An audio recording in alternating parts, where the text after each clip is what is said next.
Another blood-red sunset and yet another moon face, and still another 100 miles to my next resting place. Driving down the road, eyes on the horizon. Within my car, I'm all alone, but feeling good and feeling strong, knowing that this path I'm on brings me to myself. I'm driving. Hey now all, I'm Joey C. Welcome back to another episode of Spirit Sherpa. This is the show that helps and encourages you on your journey to unlock your magic mojo. With me as always is the Spirit Doctor, Kelle Sparta. Hey Kelly. Hey Joey. I hear that you've been surfing the TikTok. I have been surfing the TikTok. I am obsessed with the TikTok.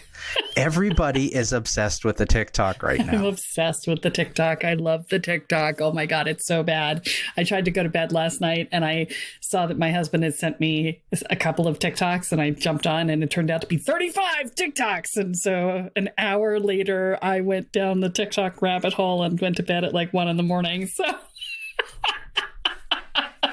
I love the TikTok.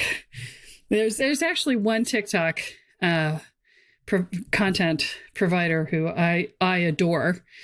And we're going to talk about her a little bit at the end of this episode. It's not related to Ostara, but we're going to talk about her at the end, because I think that everybody who comes from a challenged childhood should subscribe to her channel because she's doing some amazing healing work. So all right. We'll talk about I can't wait to hear about her. That sounds awesome. She's amazing. All right. So you mentioned Ostara. I'm assuming this is some sort of like superhero. That sounds like a superhero name, doesn't it? Kind of. But that's probably not. She's okay. She's a goddess. All right. Perfect. She's kind of a superhero, but different form. She's goddess. So What are we talking about? Well, we're doing the Wheel of the Year again. Right. So and just for reference, one of my listeners contacted me and said, when we did our last one for In Bulk, evidently I said the next one was Beltane. It is not. It is Ostara. And he's like, you're missing one. I'm like, I know. I screwed up. It is what it is. So it's Ostara now. And so Ostara actually comes from Eoster, which I think I'm saying properly, which is she's a Germanic goddess. It's also, if it sounds familiar, like Easter, well, go figure. It's where the Christians got their Easter celebrations. And they correlated it with Ostara because Ostara happens on the vernal equinox. And so it is the time of fertility and rebirth. Go figure, Easter is the time of rebirth, right? And so as with many of the Christian traditions, they got mapped onto the pagan holidays. And so this is no exception to that. And in fact, you'll see many of the traditions that are celebrated with Easter actually come from Ostara. Because, what does a rabbit have to do with Christ coming, being reborn, right? Nothing. But it has a lot to do with Ostara, right? What do eggs have to do with Christ? Nothing, but they have a lot to do with Ostara, right? So there's actually a story in the traditions that go back that is Ostara was, or I don't remember if it was Ostara or Eoster, but one of the two, same thing, just different timing, was having a party. And all of the animals were invited to the party, and they all were to bring a gift for the goddess. And Hare was like, I must go and find the most amazing thing I have and give it to Ostara because I love her, right? And so he goes home and he rummages around everything in his house and he can't find anything. He's like, there's nothing in my house. I literally have nothing. And then up on the shelf, he saw a single egg. It was the only thing to eat in his entire house. And he was like, well, that's what I've got. That's what I'm going to give her. And he grabbed the egg and he decorated it. He painted it and he made it beautiful. And he went to the party. And all the other animals had all these amazing gifts of silver and gold and all these amazing things. And he was the very last one in line to present his gift to the goddess. And he was getting more and more ashamed of the fact that all he had was this simple egg. And he walked up to her and he gave it to her. And she saw his heart. And she knew with his gift that he had given her everything he had. And she declared him to be her favorite and the animal that would be her representative. And so that is how the hare and the egg came to be associated with Ostara or Easter. And that's why we paint eggs.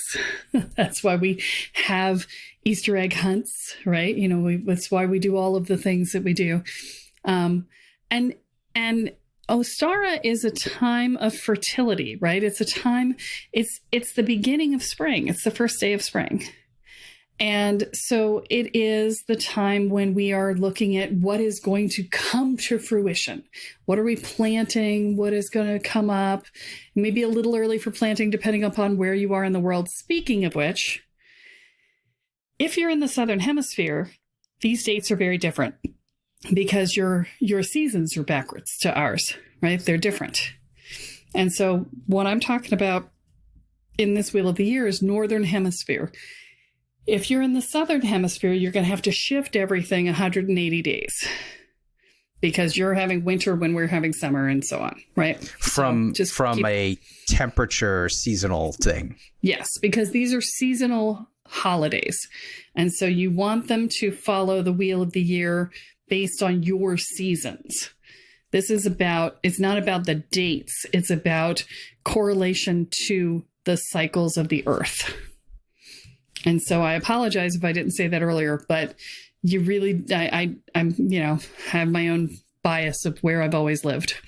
But for those of you down under, in the Southern Hemisphere, not necessarily just Australia, but the Southern Hemisphere listening, please make sure that you adjust these so that you're in the right season. That's more important than the date. So this is a spring seasonal holiday. Exactly. Versus just the date. This is a spring seasonal holiday. It's the vernal equinox, so the spring equinox. So a lot about this is balance. And the equinoxes are the time when there is perfect balance. It's equal time of light and dark in the world. And so everything about this is about balance. The egg itself is about balance. It's got the sun god center, go figure. And we just talked about Isis and Ra, right? So the yolk is the sun god, and the white surrounding it is the goddess. Often related, the white is the white of the egg, and it is related to the goddess. And the goddess is a moon goddess. And so the white is the moon and the yellow is the sun. And one moon goddess is Isis. So go figure. We talked about Isis and Ra. Now we're talking about the whole balance there, right? And so we're really looking at a lot of balance here. In fact, the vernal equinox, depending upon the year, flips back and forth across between Pisces and Aries. And so it literally sits on the balance between the two signs. And so everything is all about balance. So if you're thinking about a ritual that you might want to do for this particular holiday, you might think about something that brings more balance into your life. It's one of the primary things, right? So, I mean, you can certainly focus on the fertility aspect and what you might want to plant, an intention that you can harvest at Beltane or at Midsummer, any of those. Or you can focus on balance and how do I bring more balance into my life? How do I, looking at all the different pieces of your life, the different aspects of your life and saying, where am I out of balance? I just wrote a post on Facebook the other day that I am in a completion phase. I'm like completing everything I possibly can. And I refuse to put anything new on my plate until I finish 5 things. Right. And then that way I'm bringing more balance into my life. I'm getting more of my life back from my business because I've been working really hard to get everything completed. And so that's a way to do it. You can do the traditional Easter plans. You can decorate and hide eggs. You could totally do that. That's Ostara, baby. One of the old traditions is to dig a hole right next to your front door in your ground and break open an egg and bury it in the shell underneath in the front of your door as a way to fertilize good things for the coming year. That's another way to deal with it. You could, and this is one of my favorites, we used to do this at a festival that I went to. You could sing up the sun.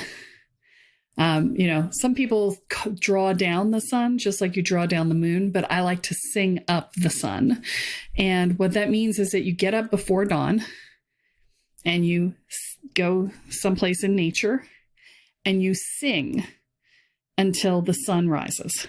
And you're singing to welcome the sun back into the world, to welcome the sun back into the cycle of life.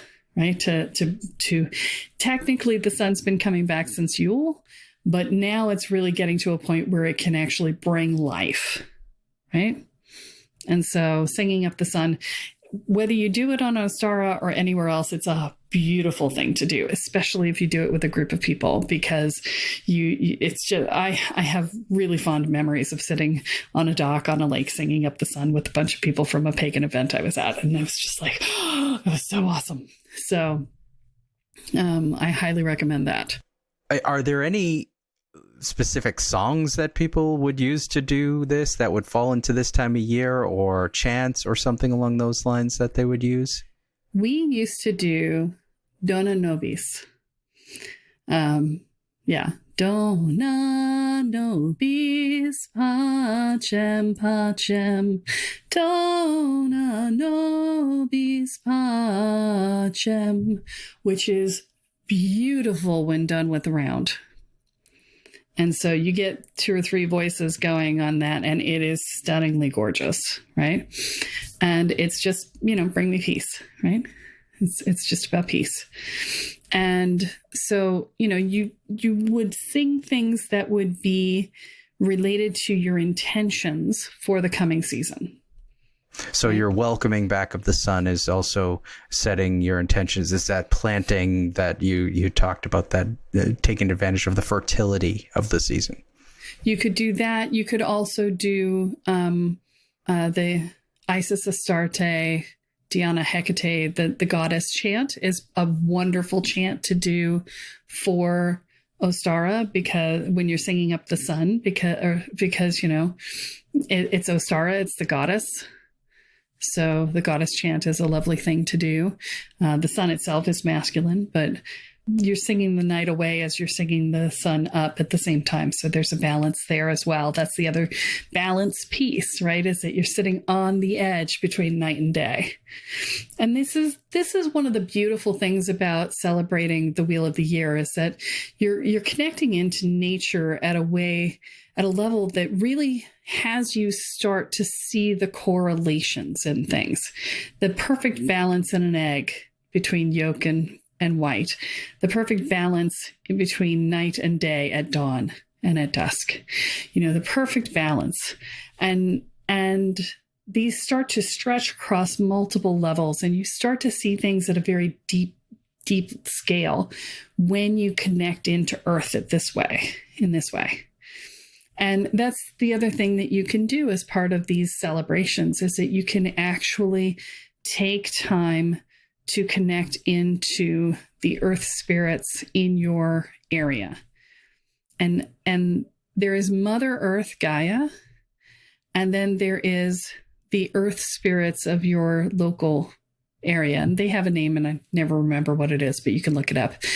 But these are the spirits of the earth in your space. And so to connect into your energies of where you are, and that's a great time to do that is on Ostara as well, because it is all about the earth connection, right?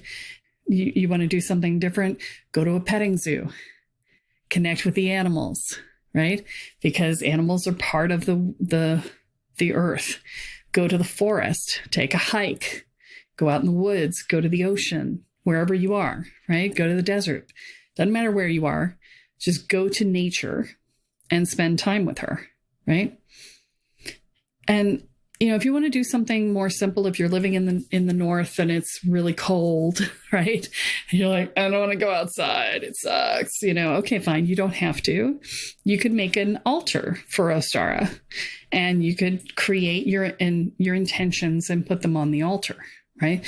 So a great way to decorate an altar for Ostara would be to do blown eggs. Have you ever done blown eggs? You put a big hole with a needle in the top and a hole in the bottom, and you literally blow it, and you stick the needle in and, sort of break up the yolk, and then you blow the entire center of the egg, out of the shell. You blow on it, and eventually all of it comes out, and then you let it dry, and then you can decorate that. It's a lot of work, and your face will turn very red. Your face will turn very red, but you will end up with a beautiful, delicate shell, and you can decorate it, and you can let it dry out, and then it can be kept for as long as you can keep it from breaking. But they're great for setting Ostara intentions, right? You can paint what you want onto the egg. If that seems like more work than you want to do, you could carve a candle with your intentions and just use that instead. I would use a green candle because it's about the green, right? And, you can go online, Google the sympathetic magic pieces, what are the, I think it's like birch and asparagus for eating, and there's different things, right? But there are correlations that you can use, and scents and whatever. You can use those for your altar. So you could cut some fresh greens from outside, pick a daffodil or a tulip out of your garden and put it on your altar. And there's a lot of different ways that you can decorate that. Again, rabbits are great to put on the altar, right? Along with the egg. Not actual rabbits, they won't stay, no. but representations of rabbit, right? I learned something when I was looking at some of these for ideas. I was doing some research. Did you know that hares can actually get pregnant? Or can actually get pregnant while they're already pregnant? I did not know that. I did not know that either. No wonder they're freaking fertility representations, right? I knew they were incredibly fertile, but that seems remarkable. Yeah. Nope. They can do it. Wow. They are skilled. Those, and then some. Oh, to never be a female bunny is all I can say. But so they're fertility representations. And so if you are thinking about getting pregnant, this would be a perfect time to bring the energy of the hare onto your altar with an egg and the decorations of a baby, right? And to decorate that egg with a lovely baby and to just bring in all the different elements of that. It's a perfect time to do that, right? And if you're starting a new business, that's a baby in its own right? So you could do that. If you're writing a book, that's a baby in its own right. Any project that you're beginning that you're going to nurture and gestate, that would be a good thing to put on this altar, right? And so, if you're not doing any of that, just set an intention for a happy home, right? Because when we are sinking into the earth, we are nesting, and that's also part of our home, right? And so, which god or goddess you work with will be related to that, assuming you want to work with them. I don't generally, but because you owe them something when you ask them for things, and I don't like to do that. I'd rather just do my own intentions. But if you choose to, that's fine. Make sure you give them what they ask for so they don't bite you in the ass, right? So, but this is all things that you can do. It's every time you do a ritual around one of these holidays, there is a wide swath of things that you can do. The more you can sink into the understanding of where these things come from and how they operate and how they relate to the earth, the greater an understanding you'll have of how things relate and what you can choose, right? And what you can put onto the altar and what's an appropriate thing for this particular season and what isn't, right? Not to say that you can't do things off season, but they're better if you do them on season. Exactly. And this ties into that sympathetic magic stuff that we've been talking about and how understanding it allows you to do your best magic. Exactly. There's one last thing I want to mention. I saw this reference and I didn't know it before. As I said, I did a little reading because I haven't been practicing this particular practice for a while. And one of the sites I looked at said that it was related to serpent and dragon energy, and that it was related to the Kundalini, and that the Kundalini energy was rising at this time, which makes sense. Everything's rising at this time. It's all rebirthing, right? So if you're not familiar with the Kundalini, have we talked about the Kundalini just before? Briefly, we've touched on it. Yeah, we're only going to talk about it briefly now. Yes. Too, if you're the Kundalini right now, is particularly important, actually, because we are so deep into this transformative process known as the pandemic, right, and lockdown. And as we step into the next part of ourselves, the Kundalini is the energy source that we draw up. Right. And it's the snake, the serpent that sits curled up at the base of your spine. And to access the fullness of all of your power, it must rise and cycle up back and forth through your spine and back and forth through the chakras. And this is a time when you will be able to access that if you choose to. Fair warning, as I'm known to do on this show, the raising of your Kundalini is an expansion of your energetic. When you expand your energetic, you raise a new level of work that needs to be done in order for you to fully embody it. You destroy the previous layer in order to break through it to get to this one. And so there is always a chance when doing a massive evolution of energetic that you're going to lay waste to more than just the energetic in your life. And so you may, and I don't mean like it doesn't necessarily have to be a violent lay waste, but it may be that you evolve past people who are important to you in your life now.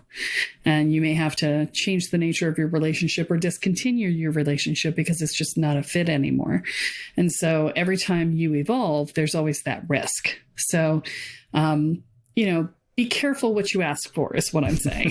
As always. You'll surely get it. As always. As always, yes. So, don't be too attached to the idea of raising your Kundalini unless you are really prepared to deal with everything that comes afterwards.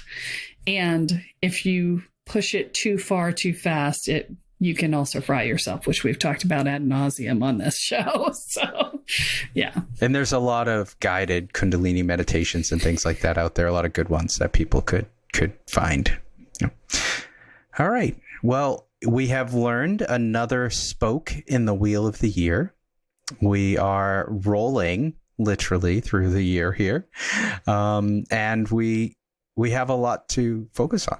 Yeah. We're the way through. Yeah, exactly. Still a lot more to learn. Lots of good time. Now, what is the real one for next time? The real one for next time is actually Beltane. Okay. You're clearly excited to get to Beltane because that was yeah.